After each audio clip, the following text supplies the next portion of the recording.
Hello students.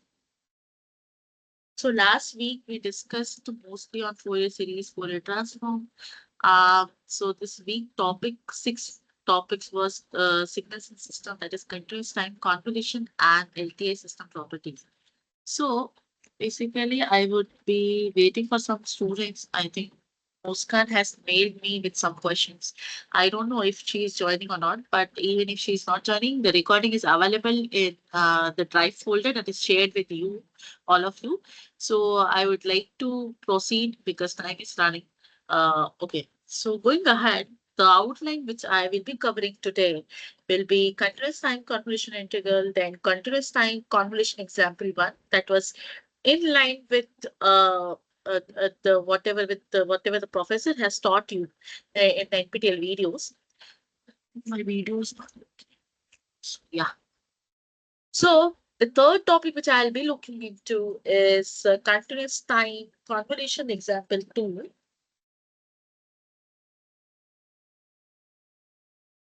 And the fourth example, which I will be looking into, is continuous time convolution example three. And the fifth topic will be LTI systems, uh, commutative, distributive, and associative properties. Then the LTI system's memorylessness and invertibility, the LTI system causality and stability, and finally some additional exercises, and there will be recap. Okay, so I'm here to confirm you that the content will be not be the same exactly what the professor taught. So in this lecture, you will be learning more about the particular examples and their application to the picture. So moving ahead. Convolution integral with some concepts. If we say concept, what is that? So for continuous time signals, say xt and yt, the convolution yt is nothing but yt can be written as x convolution symbol x into t. This bracket means the both are the function of t minus infinity to infinity x tau ht minus tau d tau. So basically, Y convolution. So it describes how the input signal xt interacts with the impulse response ht of a system. Are you getting my point? So if you have any doubt, you can just stop me anywhere. I will be there for you to answer the question. Okay. So it describes how the input signal xt interacts with the impulse response of a system. So I told you what is impulse response of a system. And if you see the physical interpretation, think of HD as a system response to an impulse, and convolution sums up all the time shifted as impulse responses of XT. What does this mean basically? This means is like, as we know, HD is the impulse response of a system. The system which I'm talking about is this one. Okay, where XT is input, HT is this one. And the convolution, which is output, it sums up all the time shifted impulses of XT. So whatever the shifted impulses of there applicable to XT, it will be shifting. Okay. And so basically the simple key insight will be the convolution is fundamental in LTI system analysis. Now, one skeptical thought is what? Is convolution always the best way to analyze a system? What do you think? So answer is yes. For LTI systems, it is, but not for the time varying or the non-linear ones. So if anyone asks in the question or the interview or anywhere, so yes, it is the best way to analyze a system, especially for the LTI system, but not for the time varying or the non-linear ones. Also, convolution integral, there are some mathematical details. So if we say integral properties, so it is minus infinity to infinity x of tau t minus tau d tau. So remember, you are integrating with respect to d tau. That's why you are getting the output in terms of t. So existence require xt and ht be absolutely integrable in typical cases. Okay, what if it is not absolutely integrable? So do you know the Dirichlet condition of Fourier transform? In that case also it was not there, isn't it? So here also it will be applicable for absolutely integral properties. Now, if I talk about what is the graphical convolution steps, how do you conclude?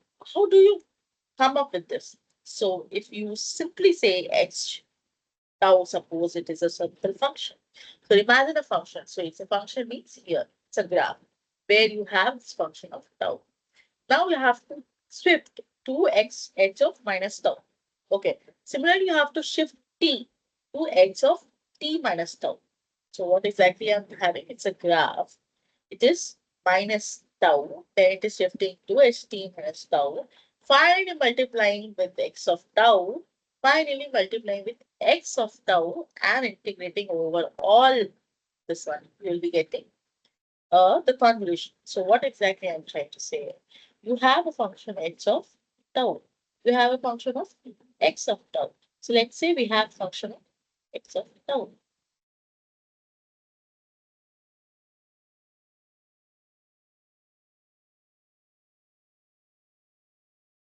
So I'm keeping h of tau like this.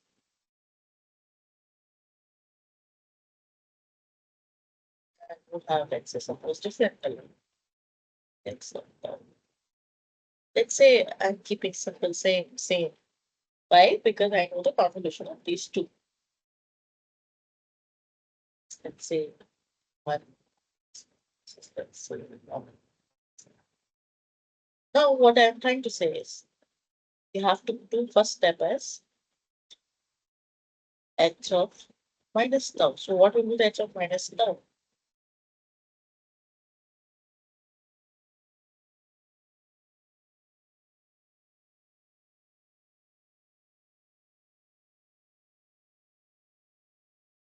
Yeah, because it is a even signal. Then what trying to do? You are shifting it with respect to t. So what exactly it is doing? H of minus tau minus t or t minus tau. So you are doing t minus tau plus. So 1 minus, let's say it's coming 1 minus tau, it's coming minus 1 minus tau.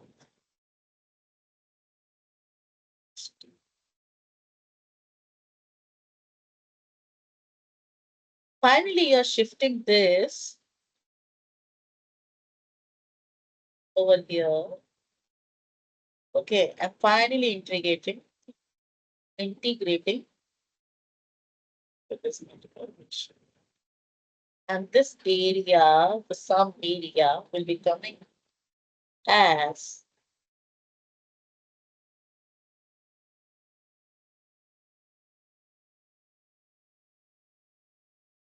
because initially the area is 0.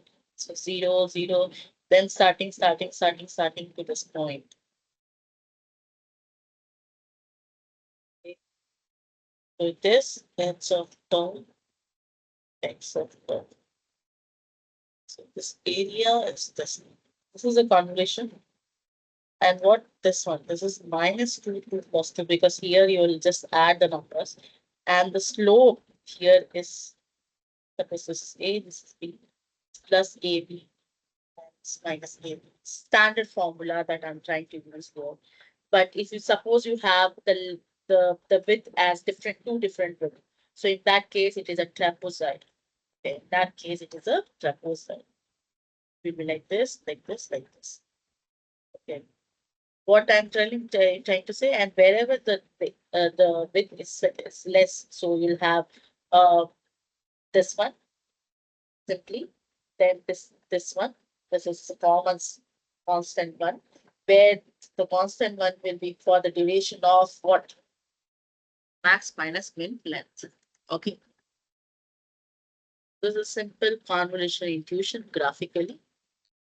Moving ahead, so some example setup which I'm trying to sample, trying to tell you. Okay. So let us you have x simple. What would be x?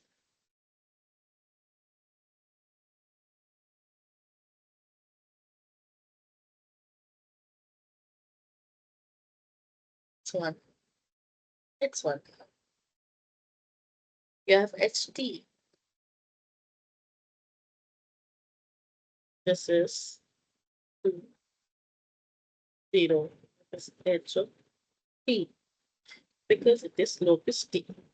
0 otherwise. Find this one and carefully set up the integral. And what happens for t less than 0 and t greater than 0? Exactly. So hint is no overlap. So basically you don't have any overlap there. So what does that mean?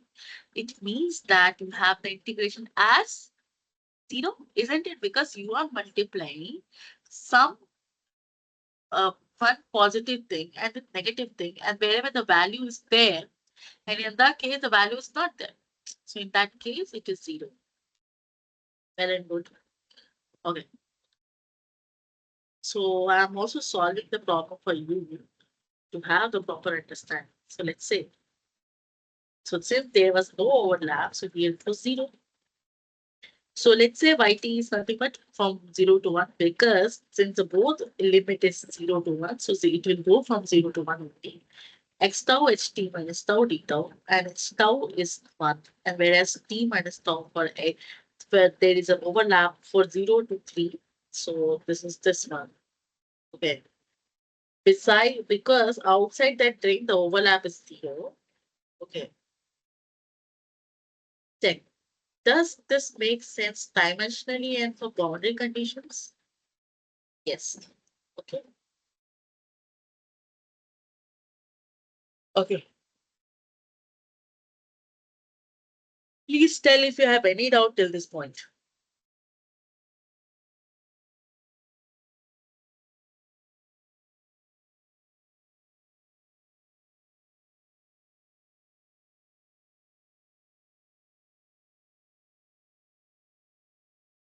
I think I can see the people in lobby.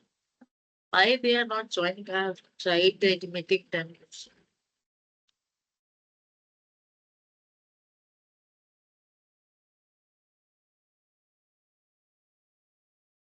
So, okay, if you are not able to join, you can just check the recording. Okay. So, moving ahead. Convolution example one, little overview. So, objective here is what? Demonstrate convolution for exponential signals. Simple forms are x of t is equals to x of e power minus t ut, then h of t is e power minus 2t ut, where ut is a unit step. So why we are bothering a lot? Because these are the standard signals and systems responses. Example, RNC circuit, RLC circuit, where because you have the capacitance in the form of e power minus vt. You have the current in the form of integration and differentiation. So that will goes definitely to e power minus. So challenges, keep an eye on the reason of integration to avoid silly mistakes. Okay. So let's see, we will solve also. So let's see, we have the math set up here. Just going with the math and the formula.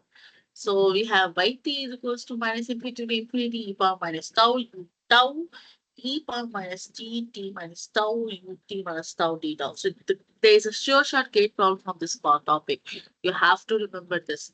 And why I am giving a lot focus on the formula, because you can have the direct intuition from the formula, but at the same time, you should not ignore the graphical intuition and the graphical representation with all the math that is coming in your head. Okay.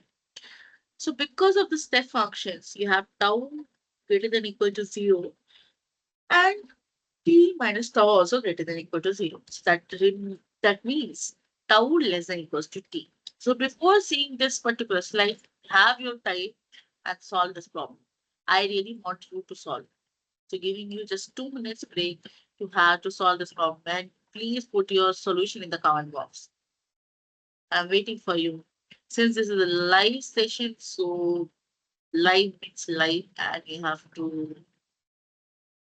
ask whatever questions that you're having. Your appointment for that.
Okay, so I haven't seen any solution so far. So I'm only telling you how to solve this. So basically, if you have this, but tau less than equals to t, so you got this limit from 0 to t. Okay, because tau is ranging from minus infinity to infinity, wherever with respect to t. At the end, you are integrating with respect to tau because you are wanting the expression in the forms of t. So, yes, e power minus tau, e power minus 2, e minus tau, and you're getting this one. Be sure to confirm the domain of t. Typically, it is this. Okay, and if you get this e power minus 2t, 0 to t e power tau t tau. So, what is that? E power minus 2t e power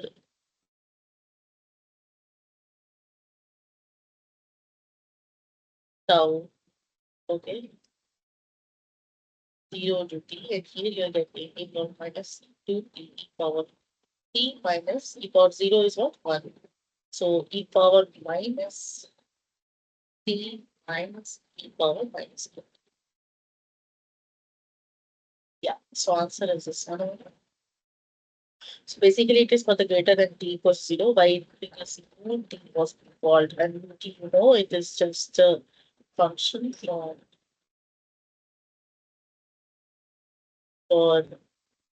t greater than equals 0. As tends to infinity, by t is also tends to 0, that makes sense for decaying exponential because you have the exponential and going like this. And of course, e power minus infinity is not 0. E power infinity is infinity. You know that? E power 0 is 1. So there are certain questions which are very conceptual and normal. Okay. So you have to tell what if t less than 0? So my intuition is the convolution is 0 because signals don't overlap. Okay, so you can see from the perspective of two different signals where the convolution is what? It's just showing the inverse and they're shifting, shifting, shifting, and there's some spot convolution. So even if they don't overlap, they're definitely the zero. Second question, could we interpret the result physically? Yes, because it's an output of a system with an impulse response ST driven by ST. Okay, so whenever the convolution comes, it is a system response, and system is what? It should be LTI only. Okay, next question. So, any boundary condition pitfalls here? What do you think? So, for that, you have to check the limits of integration carefully. Okay, the solution approach is definitely the consistent use of unit step constraints.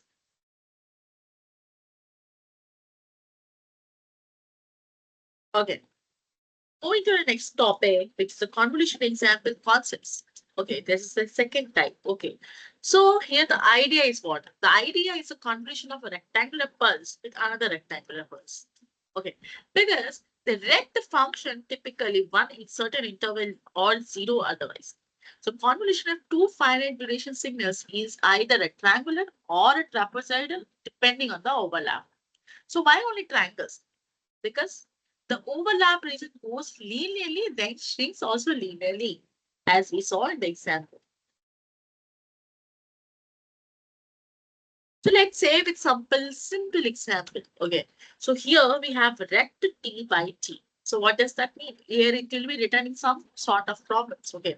So it means that it is actually one with mod of t. So what is that mod of t? So it is t minus t by 2.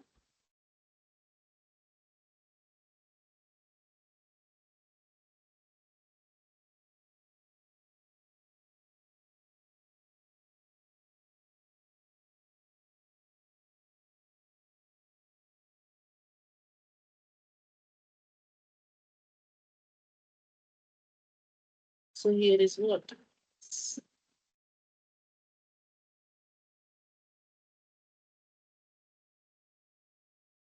Equal to minus t by 2.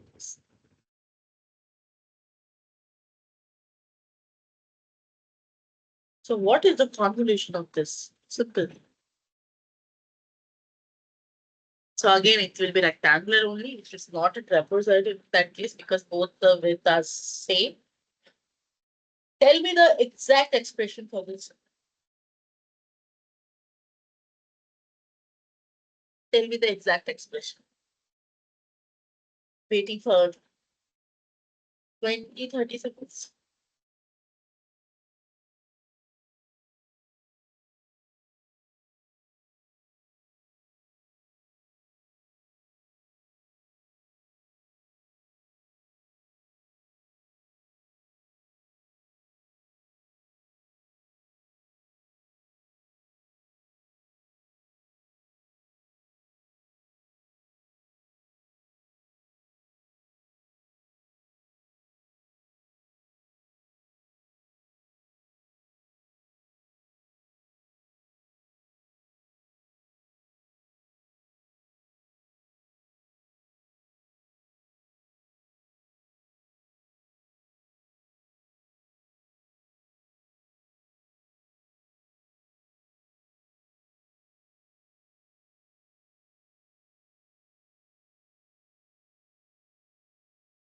So any idea?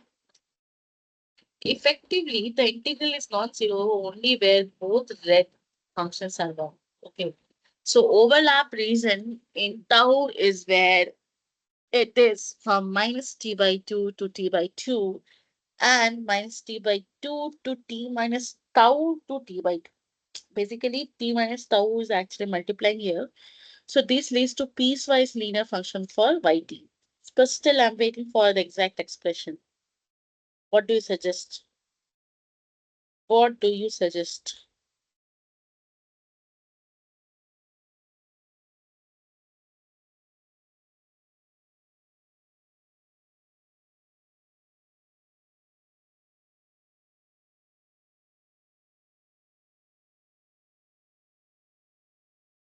So giving you a hint exactly. See this. This is the hint.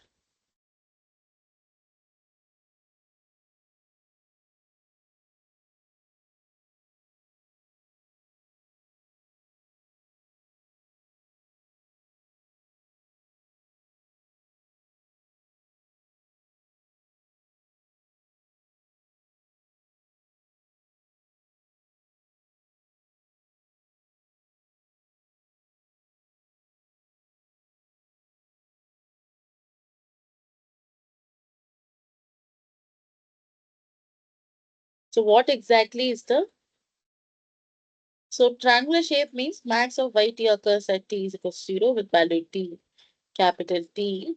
Okay. And physical meaning is convolution of two finite pulses splits the duration to 2t. Okay. Where the area under yt equals to the product of areas under xt and ht for the standard x signals. Since here the width was same, I'm again repeating again and again. Sorry for the things, but there are some students of different intellectual. I have to repeat it. Okay.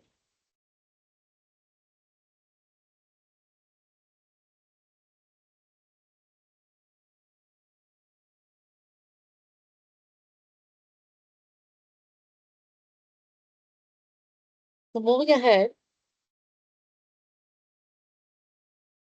So if I say, what are the concepts for the convolution example 3, professor also taught about is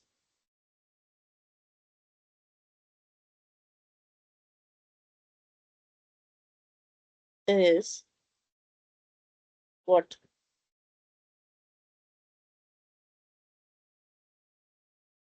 So illustrate the piecewise convolution with partially overlapping signals. And if we say let xt be piecewise linear and the yt ht. So what is a piecewise signal? So this function I'm talking about is a piecewise signal.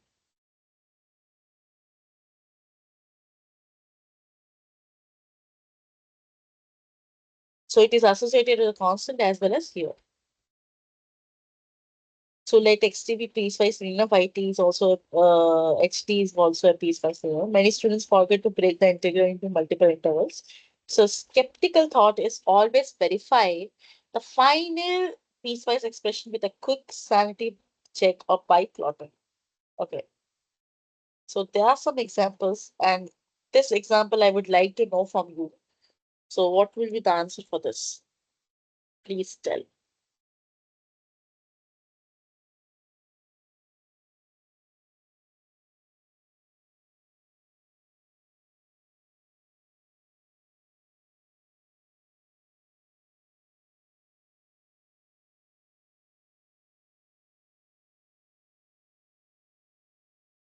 So, what will be the answer for this? So, here you have ramp function as well as HT, rectangular function. So, both two different functions are there, and you need to calculate the convolution, how the convolution will look like. Think graphically. Think graphically.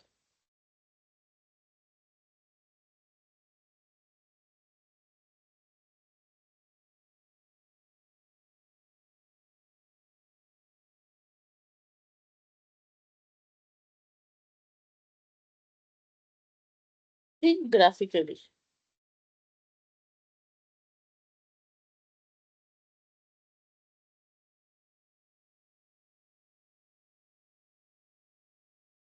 Okay, giving you the hint. So, giving you the hint. Go through the step by step.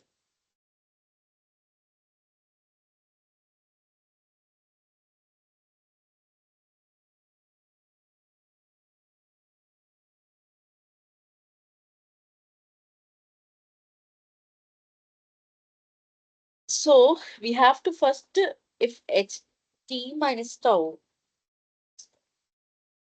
if ht minus tau uh, is equals to 1 only if it is lying between the range of 0 to t minus tau less than equals to 1.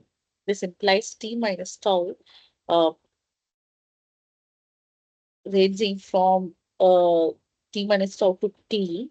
So breaking into the reasons of the overlap where you find the overlap has happened. So what do you think? If for t less than 0, there will be no overlap for sure.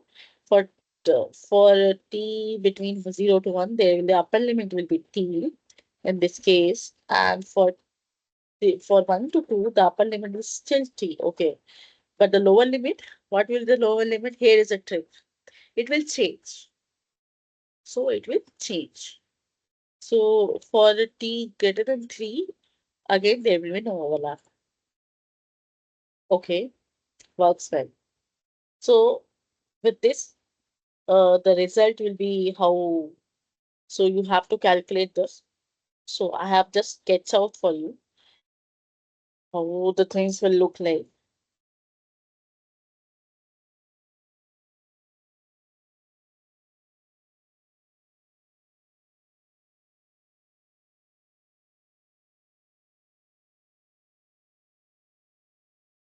So for t less than 0, this will be 0. For t between 0 to 1, this will be 0 to t tau tau d tau. For t between 1 to 2, it will be from t minus 1 to t, because again it will starting from t, from the previous interval. Okay. So it will be tau to d tau, and t minus 1 to 2, it is tau d tau, wherever from 0 to 2. 0 from 1, after 1, it's changing with respect to t.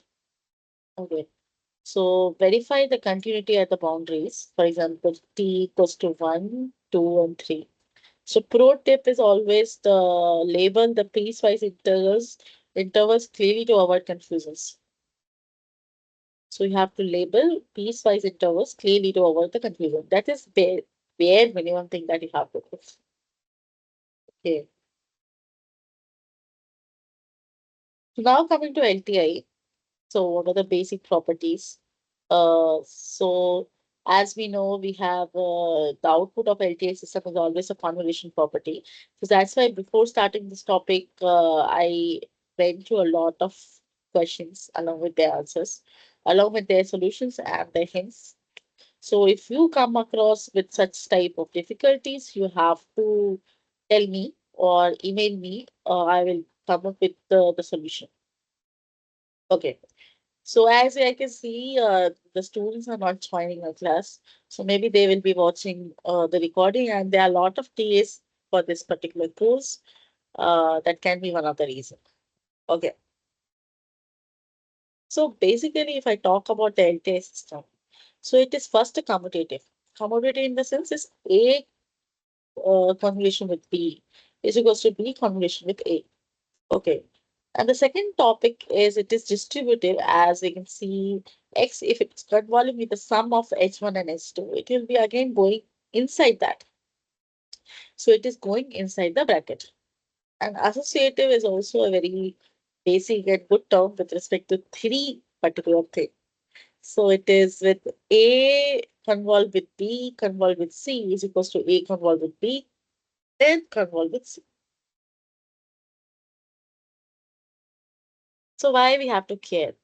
These properties simplify analysis when claiming the all summing systems. Okay. So this particular properties simplify the analysis when you exactly claiming the summing the systems. Okay. So as we have already seen some of the properties and some of the examples, so I think I can infer now that you can prove these properties. And professor also proved all these properties in the class. First thing. And the second thing is you can always prove the properties using simple formulas. So formula in the sense of what?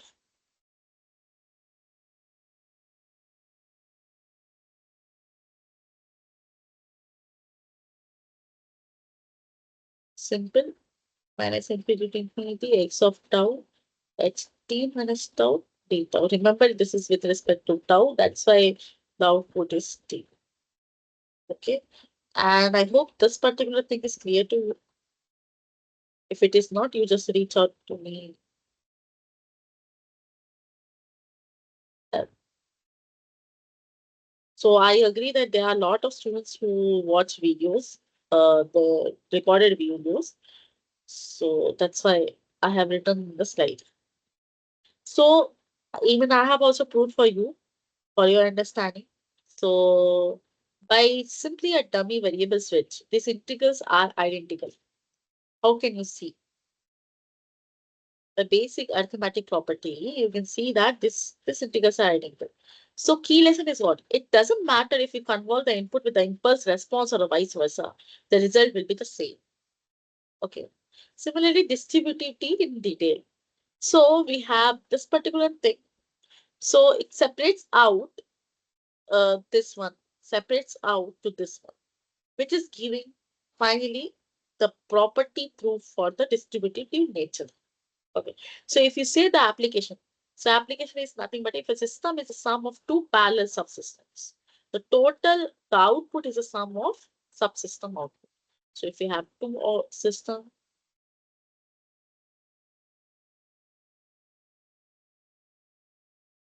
you have one system, three systems. So basically it's x1, x2. Okay, so this is going to tier x1, x2, it's sum of.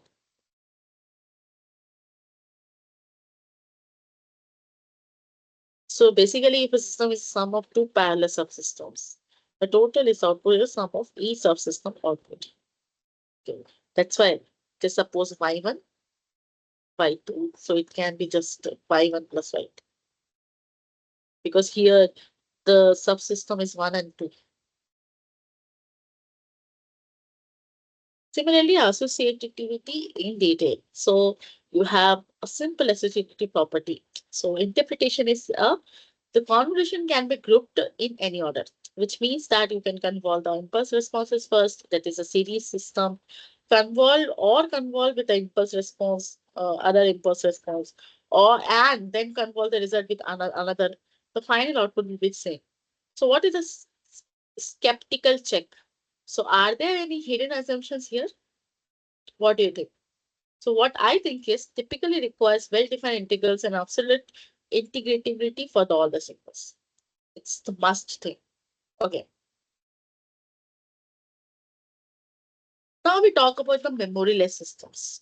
So the professor in the class taught a lot about this. Okay. So if we have a intuition, what is that memoryless? So as the name suggests, it won't hold the memory. Okay.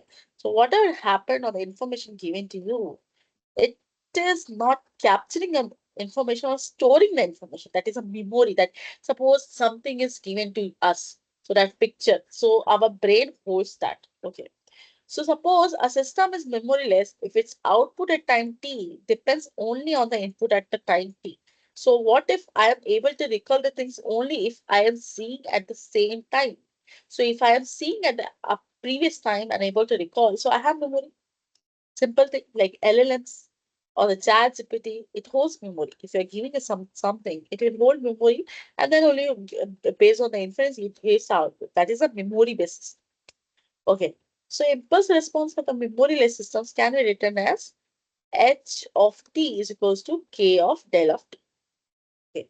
So the convolution, which is simply the yt is equals to x of t, convolution with x at k of del of t, as we know from the property of convolution of del t, what is that? If we convolve with any del t or the impulse function. So what is that impulse function? I don't know whether you remember my previous class or not, but I explained a lot about that. We saw also the practical codes for that.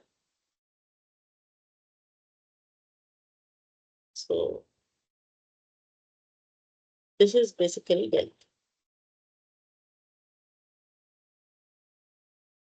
Okay. So if we are any signal is convolving with del t, be it yt or anything, so the output is only inst. Now if it is convolving yt, so output is y. Since the constant factor is out, so it is just kept out and output is x. So what is the conclusion here? For an NTI system to be memoryless, the HT must be proportional to del t. That's it. Okay. So if any question comes, like we will be solving 10 problems on that. But if it is like multiplication with respect to del t, then it is definitely a memoryless system.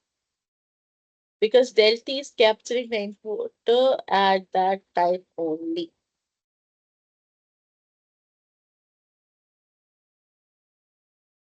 And the second and the foremost thing that we should not ignore is the invertibility of the LTI systems.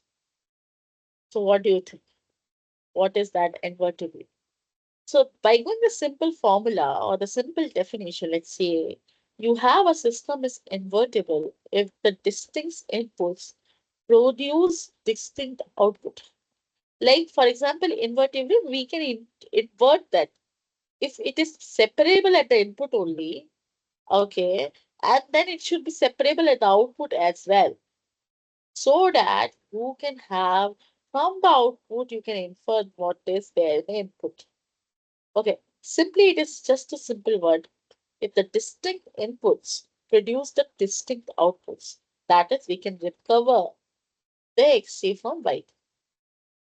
Okay, so condition is the system has an inverse if HT has an inverse filter such that xt is equals to yt convolution with h of minus t. So that is a 1 by ht. It's not there 1 by ht. In t domain, it cannot be written as 1 by ht. In Laplace or the Fourier transform, we can write it as a 1 by h of omega or h of s. But please, please, please don't get confused in t domain. Okay. Similarly, in the frequency domain, the invertibility requires h of omega not equal to 0 for all the omega. Why? Because if it is 0 for suppose some omega, so you cannot have 1 by h of omega because it will be undefined. Okay. It will be infinity and that is not defined. So in that case, it is not invertible. Okay, so that's why it is written. You can have this property in your mind and you can just calculate that.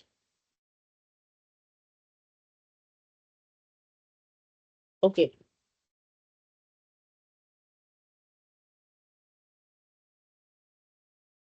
So practical note is what? Perfect invertibility is rare due to noise and the real world constraints.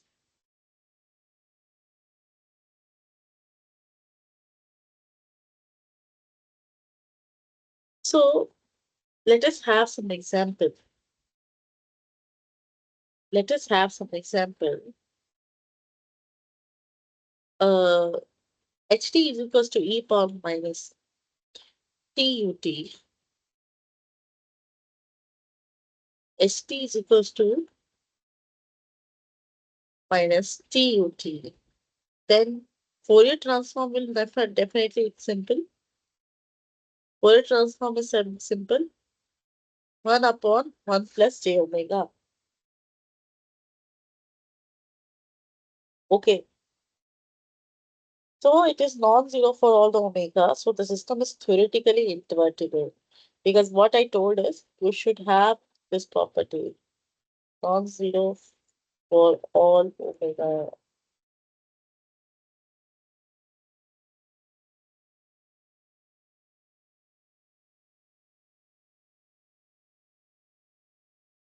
Okay. Okay. So inverse filter has a transform of simply 1 plus j omega because it is just j omega 1 by omega. So it is just 1 upon j omega. So question is it stable? We will revisit that in the stability section. Okay. So let's see what is that stability and that all those things we will see. So question and answer for memoryless and invertibility. So common holes. Confusing memoryless with instantaneous response. They are essentially the same for LTI, but be sure the impulse response is Dell-like. Okay. If it is a Dell-like thing, then it is a memoryless. I'm giving the tricks. So second thing is thinking invertibility is always guaranteed. You really think? If not, it's not actually, especially when if h of omega is equals to 0 at some frequency. Because you cannot make sure that h of omega is somewhat some values or some things. Okay, not this, but even if this h of omega is like this, it is not invertible because it is 0 for this value for this value.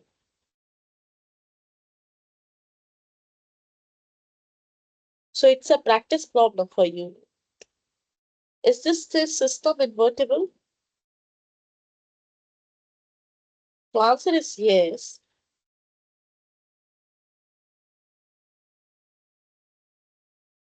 So let's solve this. H of 1 minus, sorry, Fourier transform of del of t. Fourier transform of del of t minus 1 x minus j omega. Okay, so what is the inverse Fourier transform? 1 upon h of j omega is nothing but 1 upon 1 minus equal minus j omega. Yes, the system is invertible. And this is the inverse response of inverse.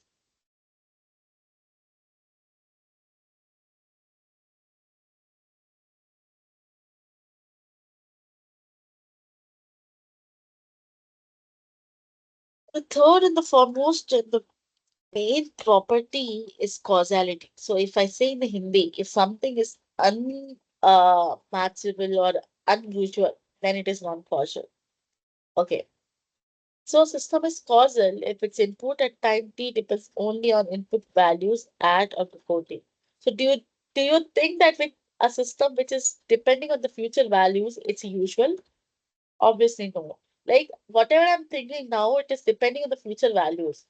It's obviously unusual for us, or that seems to be non-practical for us. This is a better word, non-practicality. If it is involved, then it is not possible. Because whatever we think now, it's all always depend on the past values and the present values. Okay. So impulse response is 0 for t less than 0 is the requirement. Why this?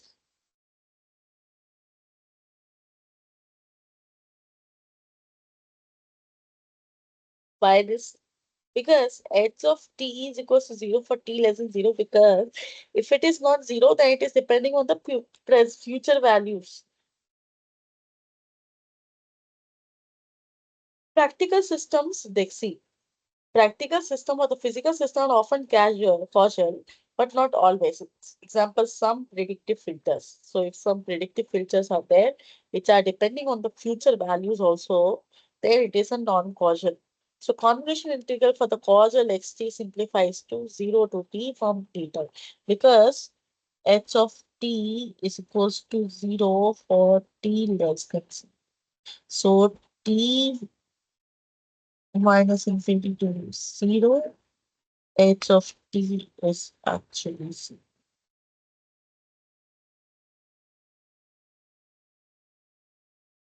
So before we basically start this, I'll have water.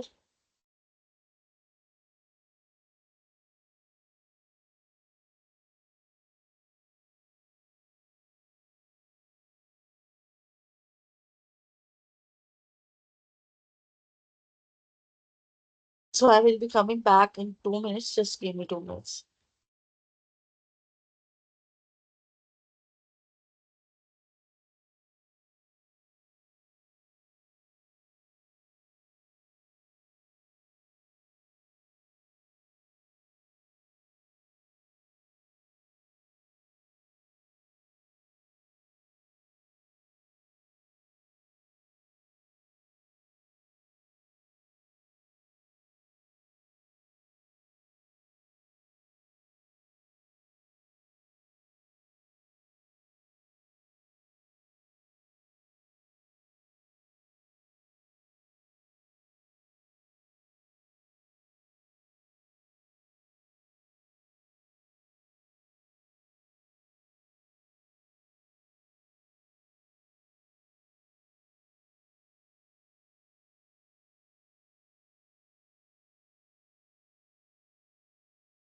So, okay, I'm back. Yeah. So if you talk about the stability, so the definition is bounded input, bounded output. So if the input is bounded, the stability requires that every bounded input is a bounded output. Okay. So that is a condition for LTI. Okay. So if the impulse response is absolutely integratable, okay, the system is viable. For the practical tip is exponential decay or the finite duration impulse responses typically meet this criteria. So what are the examples of bounded input? Any idea? So if it is a practically decaying, like it is ending after some sort of intervals, so it is a modern input. And the similar sort of behavior is if it is observed at output after the system, that is a boundary. The condition is summation. So remember what are the conditions. Okay. So recognizing or remembering the condition for memoryless system. So what was that? If it is simple, the sum multiplication with respect to del t, it's a memoryless. Okay. Remember the condition for causal. If it is ht is less than 0, st is 0, if t less than 0. So that means it is not depending on the future inputs. Then it is causal. And the third thing is like the the integrable summation of the ht in time domain and sum. Okay, it's less than infinity. Like it is should be absolutely summable. Okay, absolutely summable in this case is like some integration from minus infinity to infinity, a mod of ht dt less than infinity. Okay, what if it is for the case of discrete time system, the integration will be replaced by summation. So stability requires every bounded input yields a bounded output. So three type of systems we saw, and that's very difficult, easy to understand. So practical tip is exponential decay or the finite duration impulse responses typically make this condition.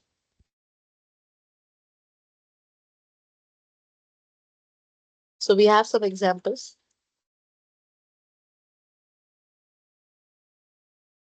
So you have, suppose, example one, h of t is equals to minus e power minus t ut. So what do you think? Is it causal? Obviously, because it is not defined for t less than 0. So yeah, it is causal. Is it stable? What do you think? If you just integrate from minus infinity to infinity and mod of t you do, is it integrable? Yes, it's absolutely integrable. And it is, or the value itself is less than infinity. Okay, so basically you have to do the integration from this particular expression. And if its value is it's very, very less than infinity or the less than infinity, then it's obviously stable. Now the second question. Okay. So if you have ht is equals to sine t ut, so what does this mean? So sine t, if it is defined for t like greater than 0, so sine t simply just simple function. I'm not drawing it, is very obvious. Okay. So yes, it is 0, but causal, what about that? Since it is oscillating and it is indefinite term, like you don't know whether when it will be stopping or when the value will be becoming 0, or is it a decaying function? No, it is not. So absolute is not absolute integrable. Okay. So absolute integrable in the sense we don't have to see that the sign integration is what? Sign integration is what? It's a cos, basically. Even if you divide from 1 to 0, you can just write that in the form of cos something. But still, if you say cos, is it a non-diverging function? No, it's a diverging. Diverging means it will go diverges up. Because if you integrate, like integrate means sum. So basically, it is increasing the values. Okay. So that is, it's diverges, so absolutely it is not absolutely equilibrium. And so it's a constant. So as the name also suggests, stable means it should be stabilized after some point of time, or it should not oscillate. All the sine cosine functions are oscillating in nature. Now, let's have some question and answer on causality and stability. First, can a non-causal system be stable? Non-causal systems. Non-causal means not practical systems. Non-practical system means if the input or the future input is determining the present output. So what do you think? That is a system stable?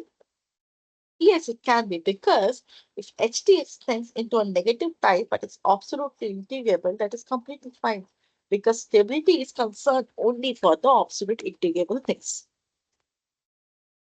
Okay, so next question. Are the real systems always causal? Real systems means real system means h of t is equals to h of jt is equals to h of t. You don't have the imaginary component here. So typically, but not necessarily in software based systems. So it's I have written that. And what is BIBO versus other stabilities? So bounded input, bounded output, and there's some sort of other stabilities. So basically, BIBO is a standard, and the type of questions asked in match the columns in clear gate exam. So you can just check. Okay. And the BIBO is actually the standard for signal system. Other notions exist in control system, like you have Nyquist criteria, some other criteria for the stability, but here in the signal system, it's not required. So takeaway for you is nothing but the check the impulse response for 0 in t less than 0 and absolute integrity, stability. Okay.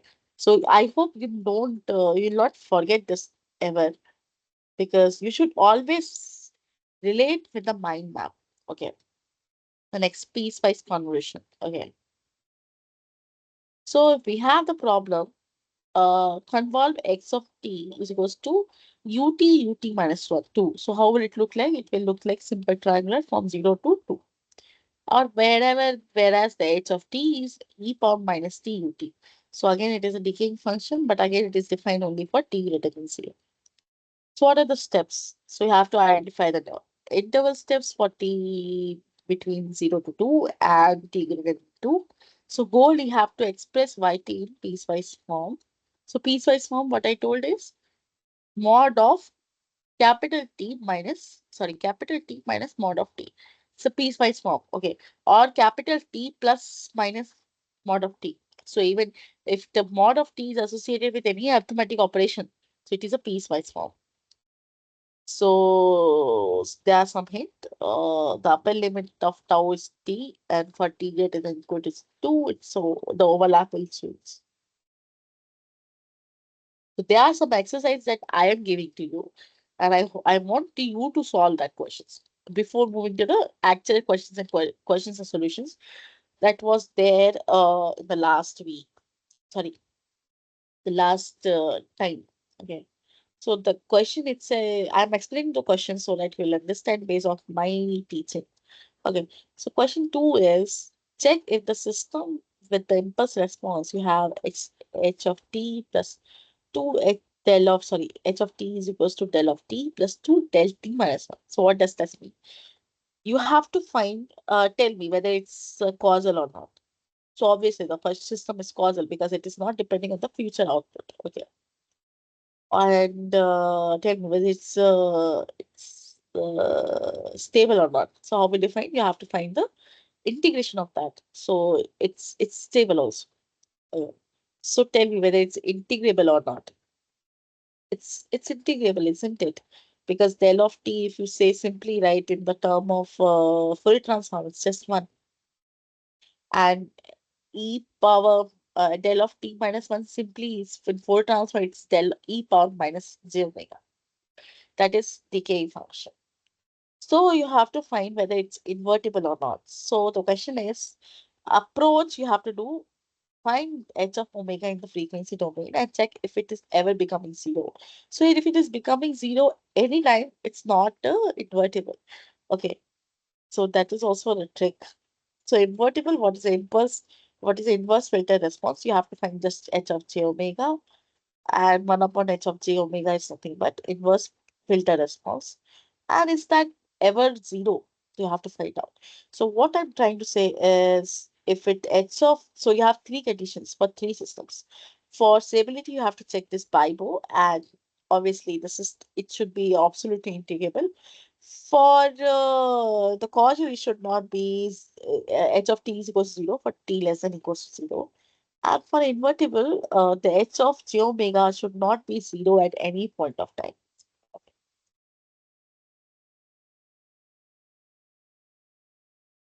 So there exercise 3, causality. So you have to find whether this is causal or not. So I hope this is not a causal. Why? Because h of t is not equal to 0 for a t less than 0. Simple, it's very simple.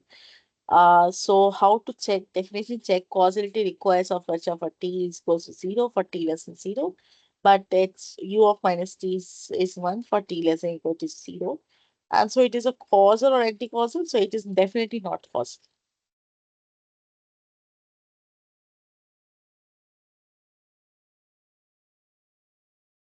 It's very standard form. You should know this particular thing. So if the system is the system stable if h of t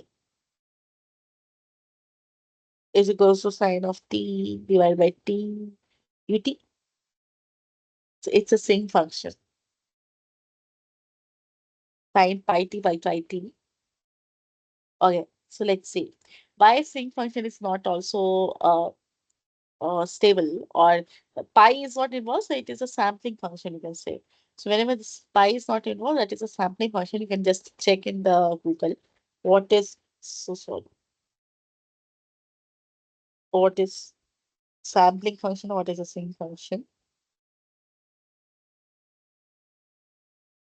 Since it is ut is involved, so 0 to infinity will be checking and no improper integral diverges. Okay, so but this converges conditionally. So known improper integral result is mod of sine t by t dt is diverging. Diverging means it's not finite value. but this is converges conditionally. So, but it is not a bipose table because absolutely not integrable.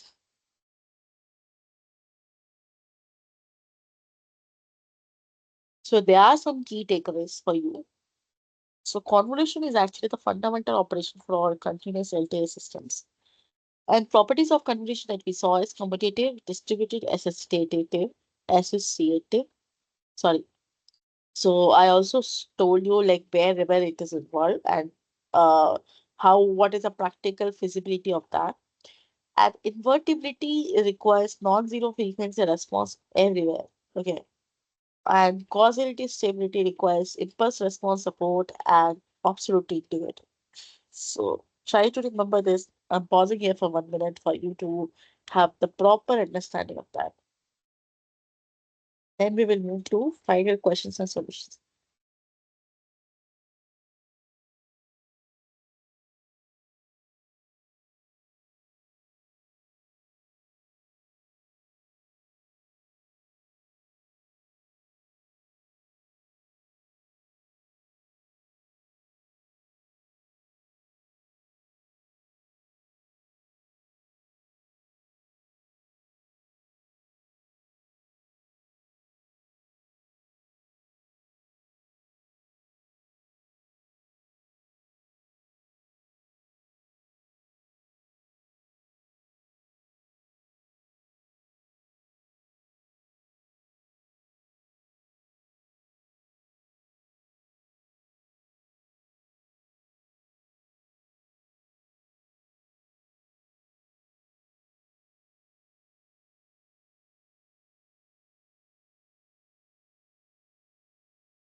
Okay, so moving ahead to the questions, and some common mistakes also have listed out. So forgetting to break the convolution integral into correct intervals is one of the biggest mistake that you should not ignore. So and also the mixing of the conditions for causality and versus stability, it's different. Okay, it's different. And overlooking the boundary points in piecewise definitions, that is also very important. Assuming every system is invertible or stable, it's also not to go for the things. Okay. Tip. So always do a quick sanity check or the partial derivative check if possible. There are some key formulas that I'm listing again for you to have better understanding. So convolution integrals, just simple formula. Convolution in frequency domain, just simple formula is a multiplication of two different Fourier transform things. And Bebo stability is again a different formula where it's minus infinity to infinity integrable. That is also a modulus integrable. It is different from the normal integration. That's as we know, sine t by t ut is normal integrable and its condition is stable. But if you just have the mod there, you are not having the condition for the divergence. Okay, sorry, convergence. So you will have the divergence property. So key formulas ht equals to 0 for t less than 0 for the causality. The modulus condition is ht should be the function of del of t, and invertibility condition that is in frequency domain should not be the time domain. So it's h of omega not equal to 0 for omega for all the omega. So moving to have some concluding remarks. So continuous time convolution underpins how input transform through the LTI systems. Properties like commutative, associative, etc. streamline the analysis of the complex systems interconnections. Okay. So always check whether the system is causal, stable, or memoryless, or invertible based on the impulse response. Final thought is convolution might look intimidating, but with practice, it becomes second nature. Okay. So if you have any doubt, you can just have a talk or I'll stop with this. So for the further reading, I just encourage you to go through these books. I love these books of open hand. Okay. And Haking is very good for the practice. And practice with as many precise examples as possible. You can also explore some online simulators like Python, MATLAB to verify your analytical. Thank you. If you have any questions, just let me know. So before they start, I'll just wait for 30 seconds.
So, okay, I'm going with again. So basically what, there are some questions. So before moving to the actual solution, I would be like to just put the question here and expect your output or your response or your understanding. Take your time and try to put in the chat box. I'm waiting for your answer.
Sorry, my mic was off.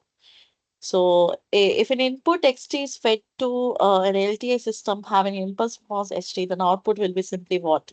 So it's simply xt in convolution with xt. So detailed solution is nothing but for the linear time invariant system, the output yt is given by the convolution of the input signal xt and system response. So here with output, here the information is this. The correct is our choice is this. Okay. So we saw this also. So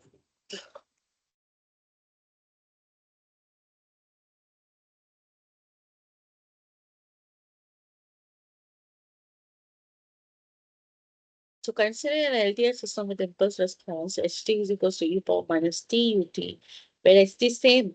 So what will the output? So you have to solve it. And the accepted answer was t e power minus tut. Because if you go to the solution, this is the solution. Please go through this.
Okay, so what do you think?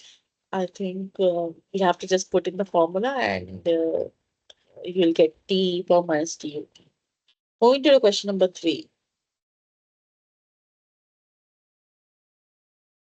So if an input has a Fourier transform of x of j omega and it's fed to an LTI system with the frequency response, the Fourier transform the output is what? It's very simple. Just a multiplication of that, and we saw that also. So if we see the simple formula, the simple detailed solution, just see this.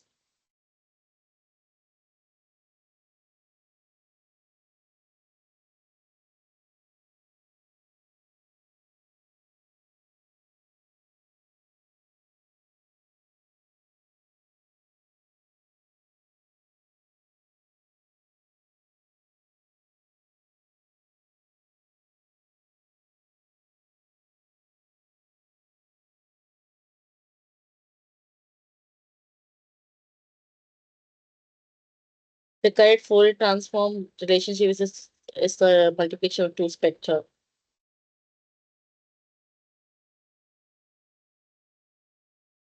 So I haven't drawn the block diagram here, but so sorry, this question is figure 1 with 3 branches combining. Okay, so 3 branches were there. So you have the accepted branch, as we know, it's just the associative property it's involving. See, these are the steps. Let's go through this.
So it's very simple.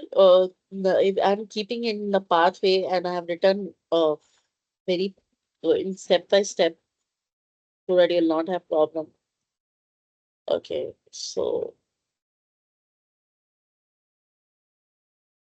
Just moving to the next question. It's very, very important.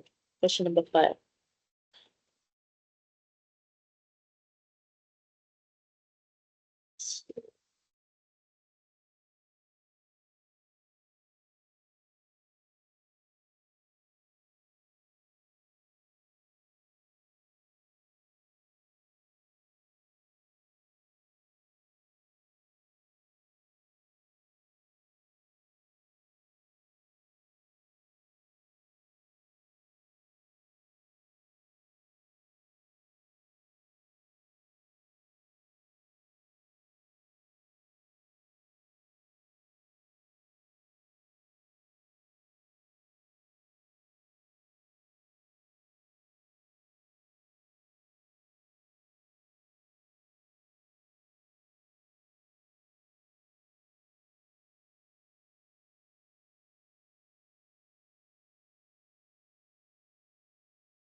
So you have to solve this again with the convolution property.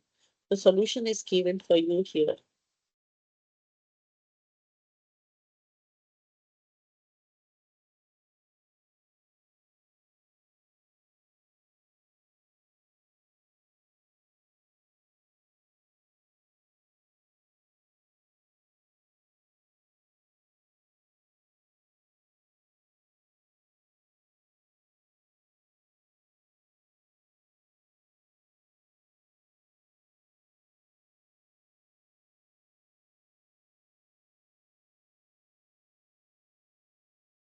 So it's step by step, like you can see here from a basic formula.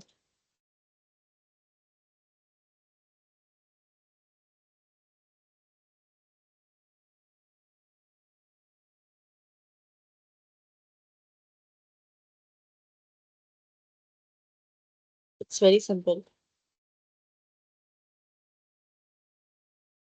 Moving to question number 6.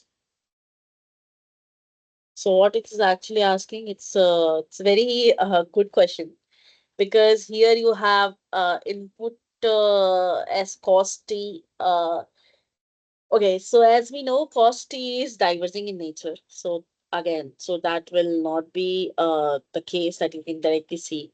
Okay, so from there also we can see it's a divergence. So e power minus cos t. It's strange to understand.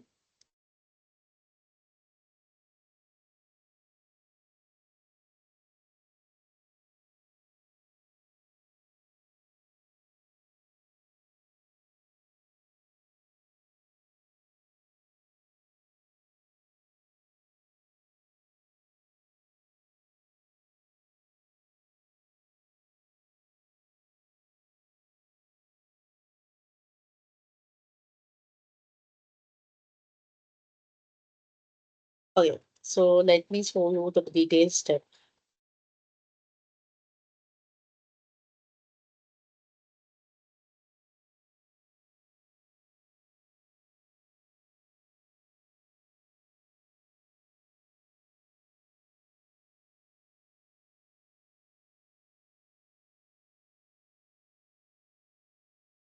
So causality is because UT you have HT is equals 0 for T less than 0. It's simple causal. If we simply say the Bibo criteria, we have to check from minus infinity to infinity mod of HT dt. And since cos T oscillates between minus and 1 to 1, so e power minus cos T stays between e power minus 1 to 1. But that this does not decay to 0 as T tends to infinity. So this integrals diverges. So diverging meaning, I think I haven't told you before also. It's very, very important for you to understand. it is not decaying to zero. If t tends to infinity, then definitely it is diverging. Like you should not be having oscillating nature even if it is t tends to zero. It should not be decaying only. It should be completely zero when t tends to infinity. That's the point. That's the point. So its system is not a bipole, so it is unstable and causal. So you can find the simplest example of unstable and causal. So it's very good question. I'm just repeating you. So what was written there and what was asked to you?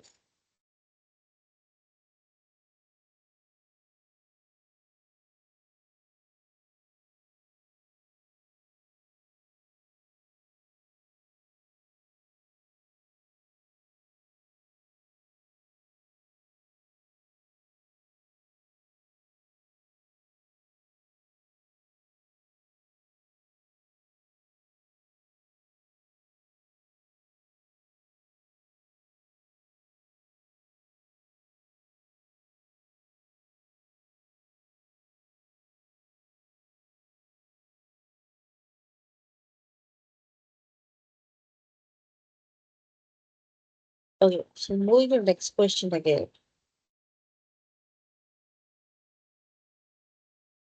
So which of the following systems describe their impulse response stable? So HT and H1T and H2T. So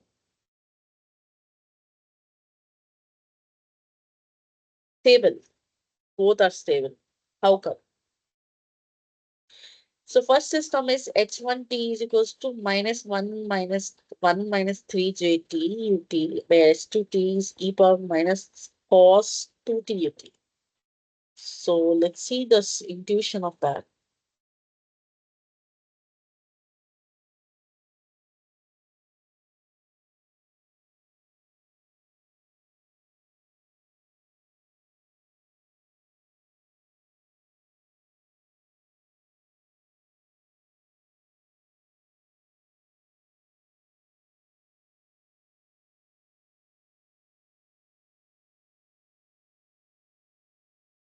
So actually, the in this question, I also had a doubt. So I made repeating it that way only, since it is an official document or something like that. Do have a look at this. I'm not sure H2T is stable or not. It should not be actually, but the accepted answer was given as H2T is stable, so that's there. But because cos 2, 3T or whatever T, it is giving the diverging nature. Okay, basically. So answer is not H1T is stable, H2T is not stable. And the explanation is given to you.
Okay, moving to the last question.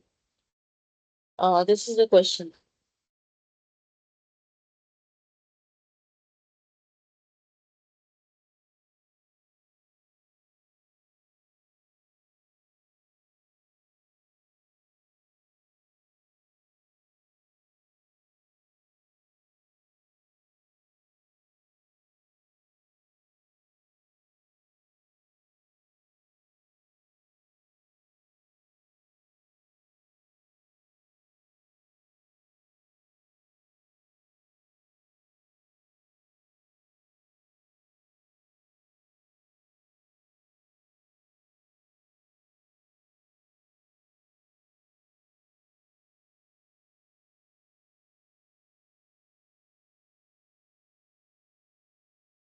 So let the question is del by mod of t was involved.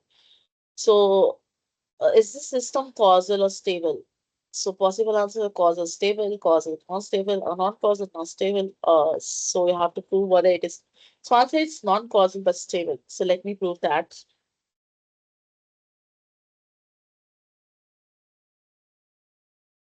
So the detailed solution is causality simple is this h of t is if it is equals to 0 less than equals to if t is less than 0. So definitely it's not the case. So it is not causal. But if you say this absolute integrable thing, so it is like 2 by 7. It's actually finite value and it's very, very less than infinity. So it is a bipostable. So it is a bipostable. So it's non-causal but stable. That's there. I think I have taken a sufficient questions and their analogy. Okay. Sufficient concepts, sufficient tricks. Okay. And there was not much content like that. I wanted to take up more content over that because this week 6 was not too intuitive. So what I suggest is like if you are planning for exam, so do appear for the exam. Do go through all the questions and all the sessions of the recording sessions, whatever you would like, and if possible, please give the feedback. Okay. So I would like to end the session now. So if you have any possible questions, I'm here till the next 5-10 minutes. So I'm waiting for you. Thank you so much.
So for any doubt, just contact me or email or the YouTube channel. So thank you so much for joining, and yeah, see you in the next class.